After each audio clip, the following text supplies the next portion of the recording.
Bergabung dengan seluruh rakyat sekarang situasi tidak berubah.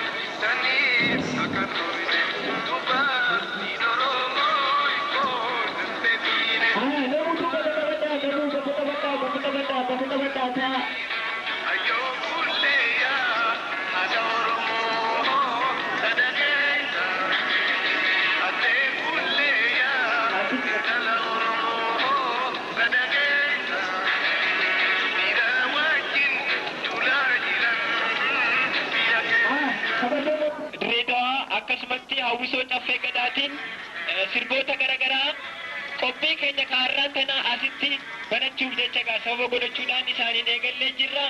Akkasumatti bifa bareedaadhaan itti fufuudhaaf jiraata jechaadha. Haa ta'u immoo asitti walitti walga'ii keenya kun guddaa injifannoo waraana bilisummaa Oromootii fi akkasumatti adda bilisummaa Oromootiin isiniif ibsa.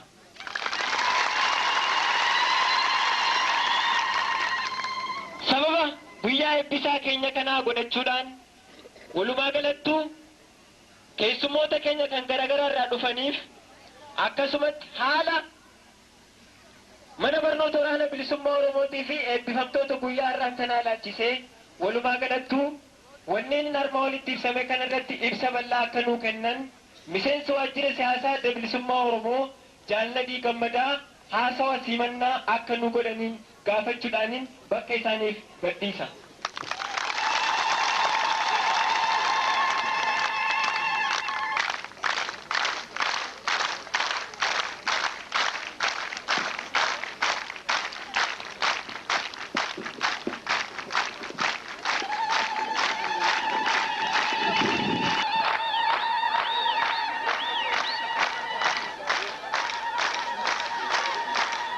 Oromoo miseensota koree gidduu adda bilisummaa Oromoo akkasumas hoogganamtoota waliigalattis miseensota adda bilisummaa Oromoo ummata bal'aa Oromoo fi keessummoota keenya kabajamoo har'a sirna kanarratti nu wajjin argamtan durseegaa sirna eebbisaa qaadhimamtoota miseensota adda bilisummaa Oromoo fi dabballoota adda bilisummaa Oromoo irratti yaamicha keenya kabajanii fi sirna keenya irratti argamuuf egaa qooda fudhatuu keessaniin gammachuun itti dhaga'ameen isin ibsuu barbaada.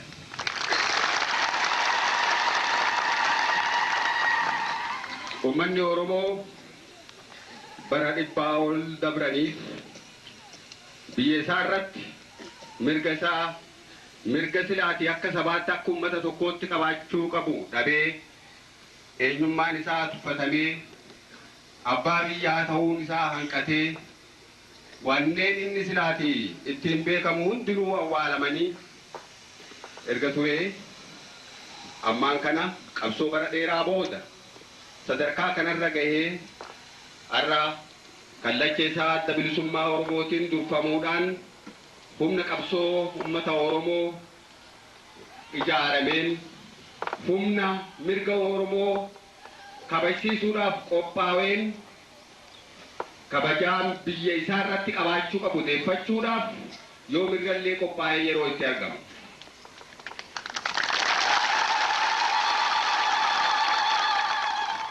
Uummanni keenya barreen cunqursaa alagaa jala ture kana keessatti mirga isaan malu argachuudhaaf fi deeffachuudhaaf yeroo qabsoo ittiin godhin yeroon inni itti bugee fi dagate hin turre. Haa ta'uti sababaalee garaagaraa kan uumamaa turaniin hanga ammaa biyya baasaa irratti sadarkaa lammaffaatti lakkaawamee jiraachuun isaa eenyullee haaluu kan hin dandeenye.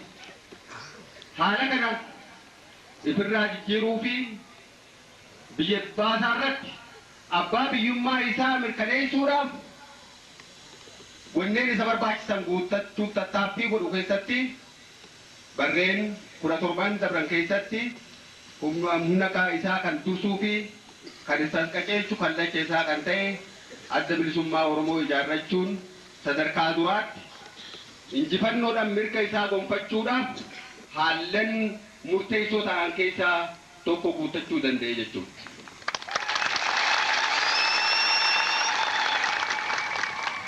Dabrees dhaaba polotikaa kan horate kana akka akeekni isaa fiixa bahu gochuudhaaf haallan barbaachisan hundaa'u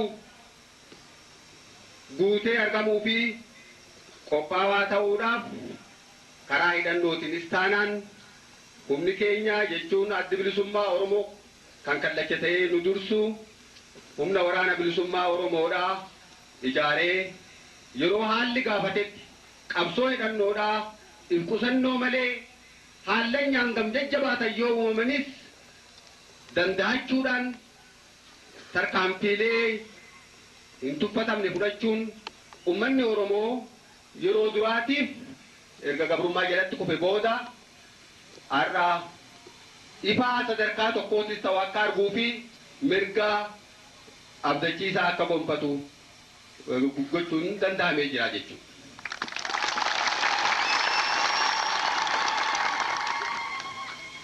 Addi bilisummaa Oromoo durumarraa kaasee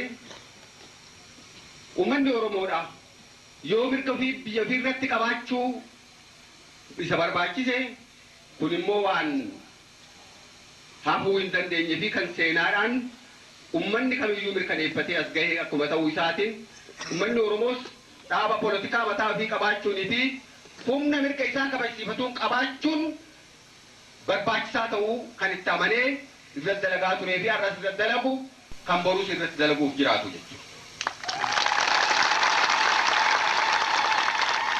Egaa akeeka ummanni Oromoo hireetii biyya ofii irratti akka murteeffachuuf mirga guutuu qabaatu gochuudhaaf saganteeffatame bakkaan gahuudhaaf humna kanaaf barbaachisu yeroo yerootti akkuma haalaatti qopheeffatamaa akkuma as gahametti har'a akkuma isinuu ummanni keenyaa fi kabajamtoonni keessummoota keenyaa argitanitti humni waraana bilisummaa Oromoo cimsuudhaan nagayummaa keessatti mirgi ummata keenyaa kabajaa akka qabaatu gochuudhaaf haalli immoo boora'u yookaan barbaachisaa yeroo ta'utti mirga ummata Oromoo kabajsiisuudhaaf irree ummata Oromoo cimsuuf humna ummata bal'aa keenya keessaa qabsoo isaatiif adda bilisummaa Oromoo jalatti hiriire ijaaruudhaan leenjisuudhaan karaa polotikaa fi qalamaatiinis barsiisuudhaan qopheessee asiin gahee jira jechuudha. Yeroo leenjisaa kan dabre kana keessatti humni keenya kun osoo rakkinoota garagaraa kan qilleensaa kan jireenyaa osooniif isa hin iggitinii fi ittiin rakkatin qabsoo keenya kan qalamaa kan keessattuu kan afaan Oromoo barreessuudhaan barachuudhaaf akkasumas immoo barnoota karaa polotikaa yookaan karaa siyaasaa jala bu'ee fudhachuudhaan haala boonsisaa fi haala gammachiisaadhaan barnoota isaa xumuratee jira jechuudha. Karaa kaaniin ummanni bal'aan keenya kan kaluu jiruu fi kan fagoo jiru sagantaa naannawa kanatti jalqabame kana akkuma karaalee biraatti deeggarsa irraa eegamu hundaa'uu gochaa turee fi humni qabsoos akkasuma immoo wanneen qabsoo kanaaf barbaachisu guutuunis ummata keenyarraa kan eegamu ta'uu isaa beekuudhaan waan eegamaa ture olitti dhugumatti haala boonsisuu fi jajjabeessaa fi mirqaansaa ta'een gargaarsa guddaa laachuudhaan sagantaan kun rakkinni tokko osoo mudate akka fiinxa bahu qooda nuu kennee jira jechuudha. egaa kanarratti duratti isaatti bilisummaa Oromoodha. Humni isaa, qabeenyi isaa, wanneen barbaachisan hundinuu kan uummata Oromoo kan biyya Oromoo irraa argamu jechuudhaan kan amanuu fi kanarratti hundaa'uudhaan kan dalagu akkuma ta'uu isaatiin har'a immoo haala manni keenya agarsiise kana hedduu kan itti gammannee fi abdiin uummata keenya irratti qabnu yoomirrallee daran akka cimu kan nu godhe jechuudha. Eenyullee maqaa ofii biyya ofii irratti dhabuun hafnaan gaafatamuu hin jaalatu.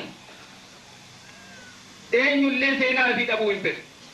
Eenyus aadaa isaa dhabuu hin jaalatu. Sabni kamuu yookaan mataan nama tokkootu kan afaan ifiitiin dubbachuu dhoorgamu yookaan afaan isaa jalaa gadi qabamuu fi akka hojiirra oolle taasifamu kan fedhuutti hin fakkaatu.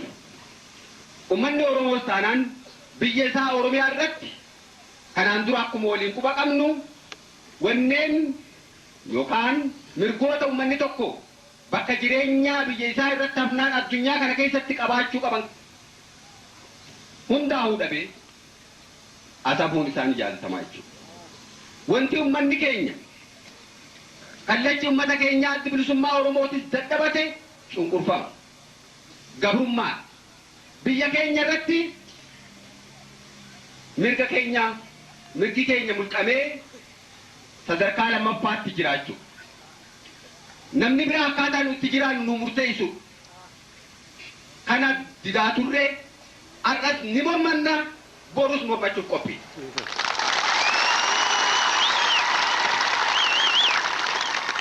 Gurraachi, adiin, diimaan yookaan immoo magariisni yoo jiraates kan samiirraa bu'ee dhufullee osoo kan argamu ta'ee eenyu jalatti biyya keenya irratti kana seera kanaan bulii heera kanaan bulii akka dabbuun hin jedhu akka jiraachuu hin feenu jechuudha.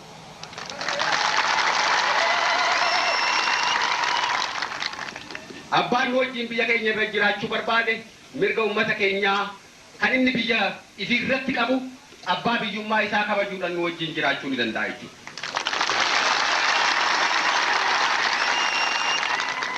Oromiyaa irratti yoomillee taanaan murteessan uummata Oromoo qofaa jennee amanna. Kana mirkaneessuudhaaf akkuma jedhan deedaa addi bilisummaa Oromoo akkasumas uummanni bal'aan keenya har'as borus qophiidha jechuudha. Humni qabsoo keenyaa kan har'a argitanii fi kan kanaan dura ture kan borus qabsoo kanaaf hiriiru akeeka adda bilisummaa Oromoo fi akeeka uummata bal'aa Oromoo kana bakkaan gahu kan qophaa'e jechuudha. Kanarraa kan hafe mirgi abbaa biraa kan inni dabreetiin saamuu barbaadu yookaan miidhaan addaa uummata keenya ittiin dursaa turee fi har'allee ittiin dursuu borus ittiin dursuu isa kanaa jechuudha. Kana uummanni keenya hanga maayyiitti nuu fudhachuudhaan akka adda bilisummaa Oromoo jalatti hiriiree fi tinnisee hanga maayyiitti akeeka ofiitiin xabaafachuudhaan akkuma ummatoonni biyyi biraa biyya ofii irratti kabajamanii jiraatanitti kan kabajaa ifii harka ifiitti galfatee jiraatu ta'uu qabsoo bifa barbaachisa hundaa'uu haala nagaa keessatti akka nagahummaa danda'ametti haala biraa keessatti immoo akka barbaachisatti akka itti uummanni keenyaa qophaa'u jenna.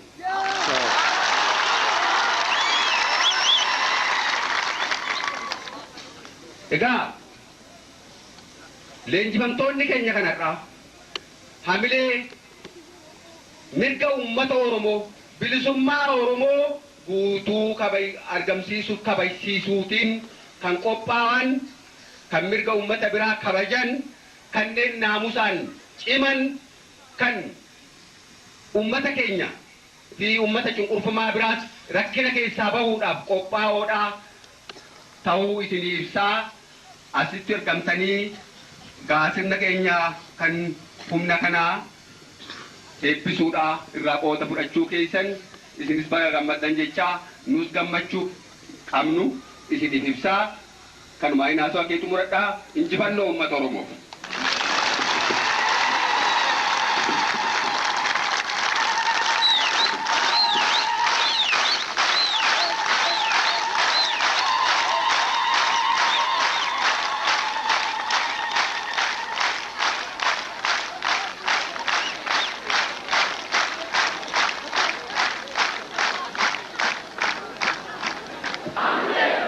injifannoon kan uummata Oromoo haa ta'u.